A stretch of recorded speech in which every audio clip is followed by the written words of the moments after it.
Welcome to Best of Reddit. Be sure to subscribe as we upload new content daily. When I was 19, I worked in a one-man store in my local area. Sure, there were a lot of entitled people that came in, but there was also absolutely lovely regulars that I bonded with. Unfortunately, what happened didn't involve one of the nice regulars but a creepy older man. The man was probably in his 40s, dirty and just an outright creep. The shop didn't have any panic buttons, so when he came in I was on my own. He was a pervert who would just come in to harass me. He would lean over the counter to stroke my arms, make disgusting derogatory comments towards me and try to feel me up any time I left the counter. I hated working there because of this guy. I reported him to the manager multiple times but nothing was ever done. I even showed him the CCTV but again, nothing would happen. One day, the man came in saying to me extremely sexual things and tried to grab my breasts. I just snapped. I shoved him away from me, telling him to get out of the store and that if he didn't stop I would report him to the police.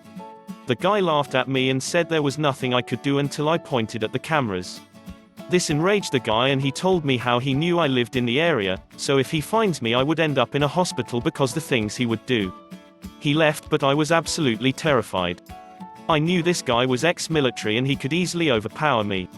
After this, he came in the store displaying what looked like weapons and followed me when I visited local stores. On a shift swap, I nervously came into my work as the manager was cashing his till. He saw me and asked what was wrong and I told him what was happening. I said how I need to report this guy to the police but needed evidence, so I mentioned the CCTV. My manager responded, "I'm so sorry but I'm afraid you can't do that. If you do then they will do a background check on you and I will have to tell them everything I know about you." This terrified me even more. The manager was a friend of mine and the reason I got that job to begin with. He knew that I had home problems, so he was basically telling me that he would tell the police about it and rip my family apart. He added, "See, I value you as a friend, but after seeing your true colors when you refuse to go out with me kind of tells me to be honest to the police. Do you really want to involve them?" It became evident that the reason he never handled my complaints before is because I rejected him. He asked me out a few times which I rejected but didn't think much of it. Sadly this got to me and I never reported what happened.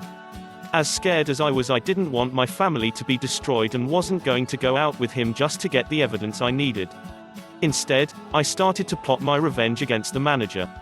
The area manager and my manager were good friends. He let him off with everything during inspections, but rumor had it that the area manager was moving to a different location, meaning that a new one would come in and do an inspection. Knowing this, I patiently waited to see if this was true.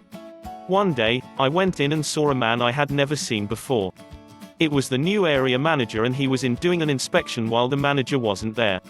Turned out he met the manager before and did not like him one bit, so he was trying to find something to fire him. He told me that he wanted to monitor the things I would do day to day in the shop, and so I did, badly. I made sure to screw up every chance I got, not scanning items, not checking everyone's ID, stocking things wrong, etc.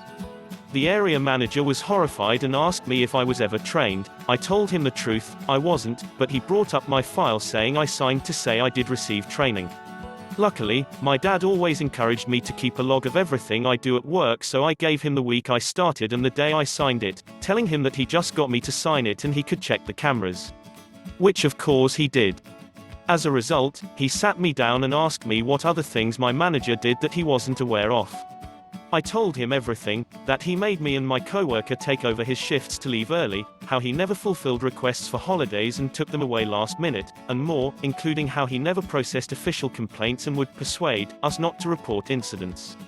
He asked what kind of incidents and I told him about the customer and how he blackmailed me not to report it to the police, saying how the only way he was going to help me was if I dated him. The area manager was disgusted and asked if I had all the relevant dates to prove what I was saying. I handed him my logbook and said that I felt awful telling him all this as I didn't want anyone to get into trouble. That was a lie, of course I wanted results. The area manager reassured me that nothing was going to happen to me as this was all on the manager. I didn't hear much of it until eventually my manager never came into work and a new guy was there. I asked where the manager was and was told he got fired. Turned out he had a hearing that he thought was just about how he managed the store when it was actually a lot more serious than that. He wasn't just pulled up on what happened with me, but it was revealed he was falsifying paperwork and falsifying his hours. He was stealing money from the store. So he was subsequently fired for falsifying documents, mistreating staff, abusing his power and stealing, the latter he was getting taken to court for. The area manager used everything I said against him. I quit a little after this but have a great relationship with the new manager. He is a kind, professional man. I also moved and never saw the customer again. I checked social media and my old manager had blocked me on everything. I haven't heard from him personally since but heard that he claims I am lying and that I was a spiteful witch. At least he wasn't entirely wrong. I am a spiteful witch. Edit. I was still afraid of the customer throughout this. Had to look over my shoulder everywhere I went. It got to the point I stopped going out myself, only going out with my brothers or a large group. I moved and quit because I couldn't live like that.